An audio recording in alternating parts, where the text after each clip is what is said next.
Hello friends, welcome to Vaishu with Kavi. இன்றைக்கி என்ன video பார்க்க போகிறோன்னு பார்த்தீங்கன்னா ஒரு விலாக் தான் பார்க்க போகிறோம். இந்த விலாகில் வந்து வெஜ் மட்டன் கிரேவியோட ரெசிபி தான் உங்களோட ஷேர் பண்ணியிருக்கேன்.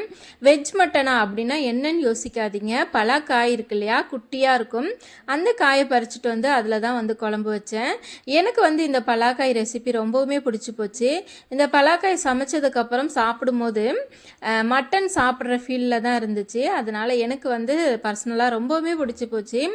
இந்த பக்கம் பார்த்தீங்கன்னா சப்பாத்திக்கு மாவு பிசைஞ்சு வச்சுருக்கேன். நான் வந்து எப்போ மாவு பிசைஞ்சாலும் மாவெல்லாம் பிசைஞ்சு முடிச்சதுக்கப்புறம் கடைசியாக எண்ணெய் போட்டுட்டு கவர், அதாவது மாவு ஃபுல்லாக எண்ணெய் போட்டுட்டு ஒரு கவர் மேலே போட்டு மூடி வச்சுருவேன், காற்று போகாத அளவுக்கு. அப்படி பண்ணும்போது பார்த்திங்கன்னா சப்பாத்தி வந்து நல்லா சாஃப்டாக இருக்கும். நான் வந்து இப்படி தான் ட்ரை பண்ணுறேன். வேணும்னா நீங்களும் ட்ரை பண்ணி பாருங்கள். சரி, நம்ம வந்து குழம்பு எப்படி வைக்கிறதுன்னு பார்த்துடலாம்.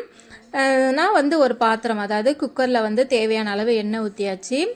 எண்ணெய் ஊற்றினதுக்கப்புறம் கடுகு போட்டாச்சு. கடுகு எதுக்கு போடுறோம், எண்ணெய் காஞ்சிச்சா என்னதான் தெரிஞ்சுக்கிறதுக்காக கடுகு போடுறோம். எனக்கு தெரிஞ்ச வரைக்கும் அவ்வளோதான். எதுக்காக போடுறோன்னு உங்களுக்கு வந்து தெரிஞ்சால் கமெண்ட் பண்ணுங்கள். கடுகு பொரிஞ்சதுக்கப்புறம் 2 பெரிய வெங்காயம் வந்து கட் பண்ணி வச்சுருக்கேன். 2 பெரிய வெங்காயம், 2 பச்சை மிளகாய், கொஞ்சமாக கருவேப்பிலை, இது எல்லாமே எண்ணெயில் வணக்கிக்கலாம்.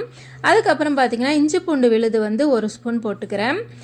இஞ்சி பூண்டு விழுதையும் எண்ணெயிலே வணங்கினதுக்கப்புறம் தக்காளி வந்து நான் 2 தக்காளி மட்டும் வணக்கிறதுக்கு போட்டுக்கிறேன்.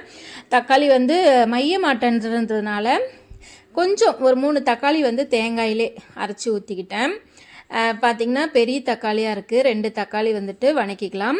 தக்காளி வணங்குறதுக்கு கொஞ்சம் உப்பு சேர்த்தேன். உப்பு போட்டதெல்லாம் வீடியோவில் வந்து நான் எடுக்கலை. இன்றைக்கி என்ன வாய்ஸ் ரொம்பவுமே குளருது, இருந்தாலும் வேறு வழி இல்லை. இன்றைக்கி வந்து இந்த வீடியோ அப்லோட் பண்ணியே ஆகணும். அதுக்காக தான் நான் வந்து வாய்ஸ் ஓவர் கொடுத்துட்ருக்கேன். தக்காளி வணங்கினதுக்கப்புறம் ஆஸ் யூஸ்வல் நம்ம வந்து காய் வந்து கழுவி வச்சுருக்க காயை வந்து எடுத்து போட்டு வணக்கிக்கலாம். வணக்கும் போது பார்த்திங்கன்னா பலாக்காய் வணக்கும் போது கொஞ்சமாக உப்பு சேர்த்துக்கலாம். கொஞ்ச நேரம் வணங்கினதுக்கப்புறம் நான் வந்துட்டு தேவையான அளவு மஞ்சள் பொடி தேவையான அளவெல்லாம் போடக்கூடாது. ஒரு 1/4 ஸ்பூன் மஞ்சள் பொடி போட்டாச்சு. அதுக்கப்புறமேட்டுக்கு 1 ஸ்பூன் வெறும் மிளகாய்த்தூள், 2 ஸ்பூன் சாம்பார் பொடி, வீட்டில் இருக்கக்கூடிய சாம்பார் பொடி, கரம் மசாலா, இது எல்லாத்தையுமே போட்டுக்கிட்டேங்க. ஆனால் இன்றைக்கி வந்து காரம் கொஞ்சம் அதிகமாக தான் ஆயிடுச்சு. ஏன்னா 2 பச்சை மிளகாய் வந்து ஆஸ் யூஸ்வல் நான் போட்டிருக்கேன். இது கூடவே பார்த்திங்கன்னா வெறும் மிளகாய்த்தூள் நான் சேர்க்காமலே இருந்திருக்கலாம், இருந்தாலும் வந்து வெறும் மிளகாய்த்தூள் சேர்த்துட்டேன். It's okay. நல்லா காரசாரமாக நல்லா சூப்பராக இருந்துச்சு, கறி குழம்பு சாப்பிட்ற மாதிரி. வணக்கும் போது கொஞ்சம் உப்பு போட்டேன். இப்போ வந்து உப்பு பத்தாது இல்லையா, அதனால் திரும்பவும் கொஞ்சம் உப்பு சேர்த்துக்கிட்டு எல்லா மசாலாவையும் போட்டு பச்சை வாசனை போகிற அளவுக்கு வணக்கிக்கலாம்.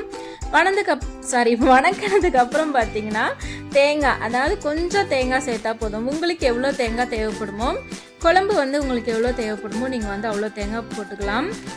நான் வந்து ஒரு அரை முடி தேங்காய் வந்து அரைச்சி ஊற்றிருக்கேன். அதிலே பார்த்திங்கன்னா ஒரு 2 தக்காளி போட்டு அரைச்சிருக்கேன். ஏன்னா தக்காளி தான் வணங்க மாட்டேன்னு சொன்னேன் இல்லையா, அதனால தான்.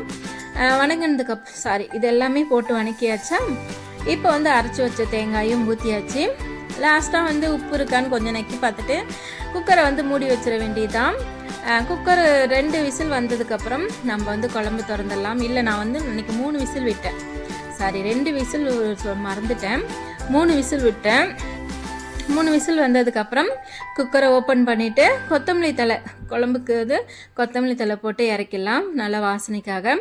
அவ்வளோதான், வெஜ் மட்டன் கிரேவி ரெடி. இது கூடவே பார்த்திங்கன்னா சப்பாத்தி நான் சுட்டுட்டேன். சரி, டேஸ்ட்டுக்கு வந்து நான் சாப்பிட்லான்னு சொல்லி சாப்பிட்டு உங்களுக்கு சொல்லலான்னு சொல்லியிருக்கேன்.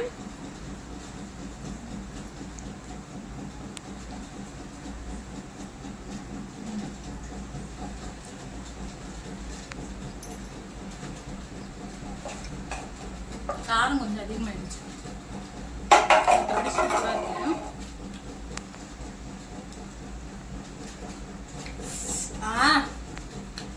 அடிப்பொலி. எனக்கு வந்து இந்த மட்டனுடைய டேஸ்ட் ரொம்பவுமே பிடிச்சிருக்கு. வெஜ் மட்டனுடைய டேஸ்ட்டு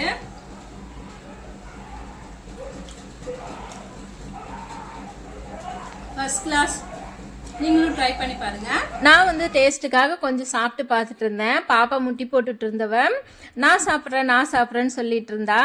அதனால வந்து பாப்பா ஃபஸ்ட்டு வந்து பால் மேலே போகிற எக்ஸசைஸ் முடிச்சுட்டு அதுக்கப்புறம் ஊட்டலான்னு சொல்லிட்டு தான்.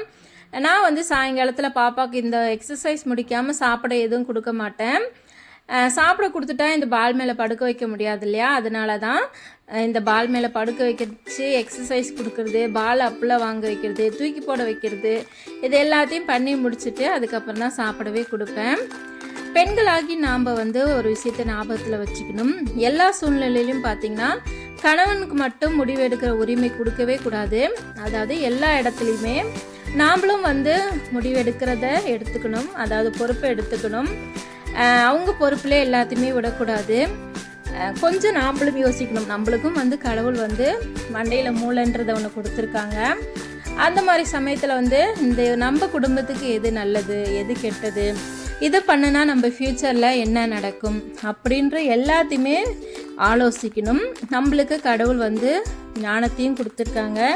அதனால குடும்ப பெண்களாகிய நாம் எல்லா விஷயத்துக்கும் கணவன்மாருக்கு ஆமாம் சாமி கொட்டாமல் எல்லாம் என்ன சொல்கிறது, நாம்ளும் கொஞ்சம் பொறுப்பை எடுத்துக்கணும். யோசிக்கிற திறனை யூஸ் பண்ணணும், முடிவு எடுக்கணும். இந்த வீடியோ நிறைய நான் எழுத்து பேசியிருப்பேன், இருந்தாலும் மன்னிச்சிக்கிங்க. ஏன்னா நான் வாய்ஸ் ஓவர் வீடியோ போட்டே கிட்டத்தட்ட 1 மந்த் ஆக போகுது. வாய்ஸ் ஓவர் பக்கமே போகாதனால கொஞ்சம் கஷ்டமாக தான் இருக்குது. ஓகே ஃப்ரெண்ட்ஸ், இந்த விலாக் நான் இதோட முடிச்சுக்கிறேன். பிடிச்சிருந்தா மட்டும் லைக் பண்ணுங்கள், ஃபாலோ பண்ணுங்கள். Be positive friends. நல்லதே நினைப்போம், நல்லதே நடக்கும். வேறொரு வீடியோவில் உங்கள் எல்லாரையுமே சந்திக்கிறேன். டாடா, பை பை.